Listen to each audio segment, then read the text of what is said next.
కోకాపేటలో Jasvitha luxury బరితెగింపు. ఏం చేశారు వీళ్ళు? జస్విత కన్స్ట్రక్షన్ అనుమతుల రద్దుకు హెచ్ఎండిఏ లేఖ. గతంలో నిర్మాణాలు నిలిపివేయాలని నోటీసులు ఇచ్చిన హెచ్ఎండిఏ అనుమతులు రద్దయినా ఆగని జస్విత లగ్జర్ అక్రమ నిర్మాణ పనులు. యథేచ్ఛగా నిర్మాణాలు చేస్తుండే పట్టించుకొని మున్సిపల్ అధికారులు. అక్రమ వ్యవహారంపై న్యాయస్థానానికి ఫిర్యాదు చేసిన కరుణ్ కోటే ప్రేమ్ కుమార్కు అనుకూలంగా తీర్పిచ్చే న్యాయస్థానం కోకాపేట సర్వే నెంబర్ 133లో గల భూమిలో జస్విత కన్స్ట్రక్షన్ బిల్డర్స్ నిర్మాణాలకు మరోమారు కోర్టు ఆదేశాలు ఇవ్వడంతో అనుమతులు రద్దు. అక్రమ నిర్మాణాలు కూల్చేయాలని డిమాండ్ చేస్తున్న సామాజిక కార్యకర్తలు. కోర్టు ఆదేశాలు ఇచ్చినా చక్కగా ఇక్కడ నిర్మాణం అయిపోయింది, ఇంకేముందో చూడండి. జస్విత లగ్జర్స్ తెలంగాణ రాష్ట్రంలో నూతనంగా కొలుదిరిన సర్కారు కూడా గత పాలకుల మాదిరిగానే సరిగ్గా పనిచేయటం లేదా?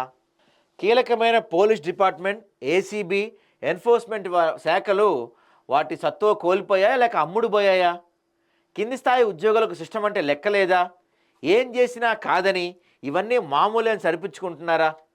ఒక సామాన్యుడు ఏమి చూసి ఇల్లు కొనాలి? ఈ అక్రమ వ్యవహారాలకు పరిష్కారం ఏంటి? గత ప్రభుత్వంలో జరిగిన తంతు ప్రస్తుతం ప్రభుత్వంలో కూడా జరుగుతుంది. అసలు ఇది ఎక్కడ అంటే మనకి రంగారెడ్డి జిల్లా గండిపేట మండలం కోకాపేటలోని శివారులో సర్వే నెంబర్ 133లో గల భూమిలో జస్విత లగ్జర్స్ అనే కన్స్ట్రక్షన్స్ వారు 2 సెల్లార్లు, ఒక గ్రౌండ్ ఫ్లోర్, 9 అప్పర్ ఫ్లోర్స్తో రెసిడెన్షియల్ కాంప్లెక్స్ నిర్మాణం చేశారు. ఈ నిర్మాణానికి అప్పట్లో హెచ్ఎండిఏ మరియు రెరా నుంచి మల్టిపుల్ డాక్యుమెంట్స్తో పర్మిషన్ పొందారు. అది అక్రమ నిర్మాణం అని కరుణ్ కోటే ప్రేమ్ కుమార్ అనే వ్యక్తి జాతీయ కమిషన్ బ్యాక్వర్డ్ క్లాసెస్, భారతీయ సోషల్ జస్టిస్ సాధికారిత మంత్రిత్వ శాఖ వారికి ఫిర్యాదు చేశారు. ఈ నేపథ్యంలో హెచ్ఎండిఏ వారు జస్విత్ కన్స్ట్రక్షన్స్ వారికి నిర్మాణాలు నిలిపివేయాలని నోటీస్ నెంబర్ 6/HMDA/290-32018 ద్వారా 5/11/2021 తేదీకి నోటీస్ ఇచ్చారు. కాగా ఇదివరకే ఆర్తి కన్స్ట్రక్షన్ ప్రైవేట్ లిమిటెడ్ పేరు మీద అగ్రిమెంట్, జీపీఏ ఉన్నా హెచ్ఎండిఏ పర్మిషన్స్ ఇవ్వటం ఏంటి అనే విమర్శలు వెల్లువెత్తాయి. కరుణ్ కోటి ప్రేమ్ కుమార్ తండ్రి మోతీలాల్ అజిత్ తండ్రికి ఏజీపీఏ డాక్యుమెంట్ నెంబర్ 4294, ఇది ఎప్పుడు 28/10/1999 నాడు చేసిన జీపీఏ డాక్యుమెంట్ని పరిశీలించిన హెచ్ఎండిఏ వారు పరిశీలించి ఏజీపీఏ డాక్యుమెంట్ నెంబర్ 1043/2005 తేదీ 30/4/2004 నాటి డాక్యుమెంట్ కూడా పరిశీలించి రాజేంద్ర నగర్ మండల రిజిస్ట్రేషన్ కార్యాలయం జారీ చేసిన సేల్ డీడ్ డాక్యుమెంట్ నెంబర్, ఇది కూడా చూడండి, 4521 తేదీ 28/5/2004ని ఏజీపీఏ నెంబర్ 1043/2005, దీని డేట్ వచ్చి 30/4/2004ని ఊటంకిస్తూ కడుతున్న బిల్డింగ్ పర్మిషన్ ఇన్వాలిడ్ అని తెలుస్తూ అండర్ సెక్షన్ 22 ఆఫ్ హెచ్ఎండిఏ ద్వారా అవకతవకలు జరిగినట్టు హెచ్ఎండిఏ తేల్చి చెప్పింది. అయితే అక్రమ మార్గంలో అనుమతులు పొందారని నిర్ధారణ అయ్యాక జస్విత కన్స్ట్రక్షన్ అనుమతులు రద్దు కూడా తీసేశారు. అయితే ఇదంతా అయిపోయిన తర్వాత కూడా హెచ్ఎండిఏ అనుమతులు రద్దు చేసిన తర్వాత రెరా వెబ్సైట్ లోపల నుంచి తొలగించినకు ఫిర్యాదు చేశారు. అక్రమంగా జస్విత కన్స్ట్రక్షన్స్ రెరా నుండి పొందిన సర్టిఫికెట్ను P024000018886ని తొలగించుటకు రెరా కార్యాలయం ఇచ్చిన ఫిర్యాదుపై స్పందించిన RERA secretary letter number 228/2021/TS RERA, ఇదిగో డేటు 5th February 2022 గల లేఖ ద్వారా హెచ్ఎండిఏ కమిషనర్ పర్మిషన్ క్యాన్సిల్ చేసిన విషయాన్ని తెలుపుతూ జస్విత లగ్జర్స్ నుండి 21/3/2029 పొందిన సర్టిఫికెట్ P024000018886ను క్యాన్సిల్ చేశారు. కానీ నేటికి అనుమతులు రద్దయినా అక్రమంగా నిర్మాణాలు కొనసాగుతుండటంతో సంబంధిత మున్సిపల్ అధికారులపై విమర్శలు వెల్లువెత్తున్నాయి. ఇప్పటికైనా ఉన్నతాధికారులు స్పందించి అమాయక ప్రజలు నష్టపోకుండా యథేచ్ఛగా కడుతున్న జస్విత లగ్జర్స్ కోకాపేటలో అనుమతులు లేకుండా కడుతున్న అక్రమ నిర్మాణాలను కూల్చివేయాలని పలువురు సామాజిక కార్యకర్తలు డిమాండ్ చేస్తున్నారు. అయినప్పటికీ కూడా జస్విత లగ్జర్ నిర్మాణ సంస్థపై కోర్టు ఏం చెప్పింది, ఈ అక్రమ నిర్మాణంపై తీసుకున్న నిర్ణయాలు, వీరు చేసిన అక్రమ నిర్మాణానికి సంబంధించిన పూర్తి ఆధారాలతో మరో కథనం ద్వారా మీ ముందుకు తయారుంది. అయితే వీళ్ళు కోర్టు ఆదేశాలు కూడా పట్టించుకోవట్లేదండి.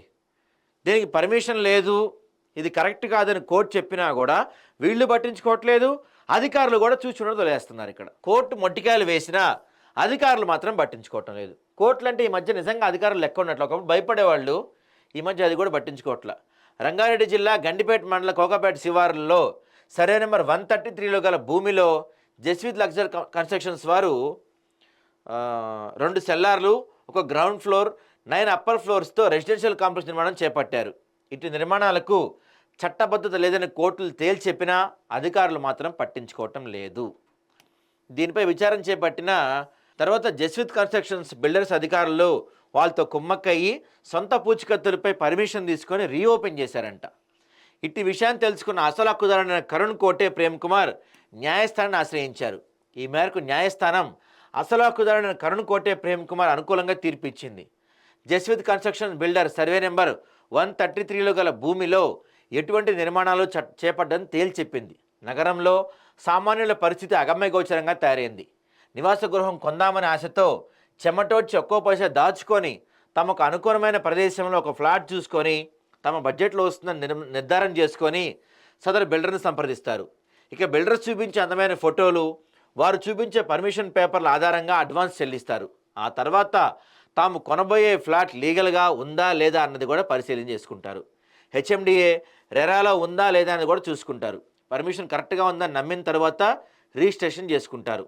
ఇక అక్రమ మార్గంలో పొందిన అనుమతులు వద్దనే విషయం తెలియక సామాన్యులు ఉక్కిరిబిక్కిరి అయిపోతుంటారు. చాలాసార్లు ఇలాంటి విషయాల్లో బలయ్యేది ఎవడయ్యా అంటే మిడిల్ క్లాస్ వాడు. ఎందుకంటే వీడు ఏం చేస్తాడు పాపం, వీడికి అన్ని పర్మిషన్స్ చూస్తాడు కానీ ఆ పర్మిషన్స్ క్యాన్సిల్ అయిన విషయం వీడికి తెలియదు, ఎవరు చెప్పరు.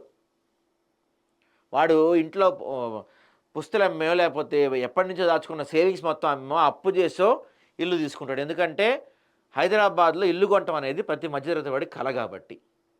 తర్వాత దానికి అనుమతులు లేవని తెలిసిన తర్వాత వాడు ఏం చేస్తాడు పాపం. ఇలాంటివి చాలా ఉన్నాయి. ఇదిగో రెరా పట్టించుకోదు, ముడుపులు పుచ్చుకొని తమ స్వార్థ ప్రయోజనాల కోసం పర్మిషన్ ఇస్తున్న అధికారులను అడ్డుకునేవారే లేరా? ప్రభుత్వ ఉన్నతాధికారులు కానీ ప్రిన్సిపల్ సెక్రటరీ స్థాయి అధికారులు కానీ సంబంధిత మంత్రిత్వ శాఖ కానీ జరుగుతున్న అవకతవకలు కనిపించవా? ఒకవేళ తమ దృష్టికి వచ్చినా పట్టించుకోకుండా ఏం చేస్తున్నారు? బహుశా వీరి చేతులు కూడా ముడుపులతో తడిచి ఉంటాయేమో. ఇలాంటి అన్యాయాలు తమ వారికి కానీ తమ కుటుంబ సభ్యులకు కానీ ఎదురైతే ఇలా చూసి వదిలేస్తారా?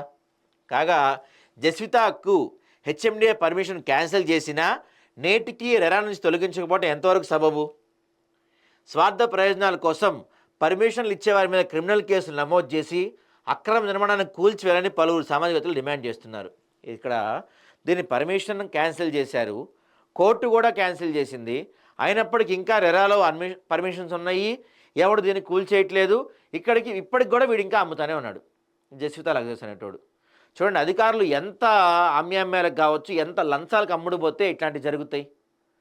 ఇదే పరిస్థితి వాళ్ళకి ఎదురైతే వాళ్ళ కుటుంబ సభ్యులకి ఎదురైతే చూస్తూ ఊరుకుంటారా? ప్రభుత్వాలు మారినాయి, నేను చెప్తున్నా అదే, ప్రభుత్వాలు మారినాయి, ప్రజాప్రభుత్వం వచ్చింది, కానీ అధికారులు వాళ్లే కదా ఉంది. లంచాలు తీసుకోవడం అలవాటైనవాడు అవే లంచాలు తీసుకుంటానే ఉంటాడు. ప్రభుత్వాలు మారిన ఇట్లాంటి వాళ్ళు మారరు. ఇట్లాంటి వాళ్ళు మారినంత వరకు నష్టపోయేది ఎవరు? మనలాంటి మిడిల్ క్లాస్ వాళ్ళే.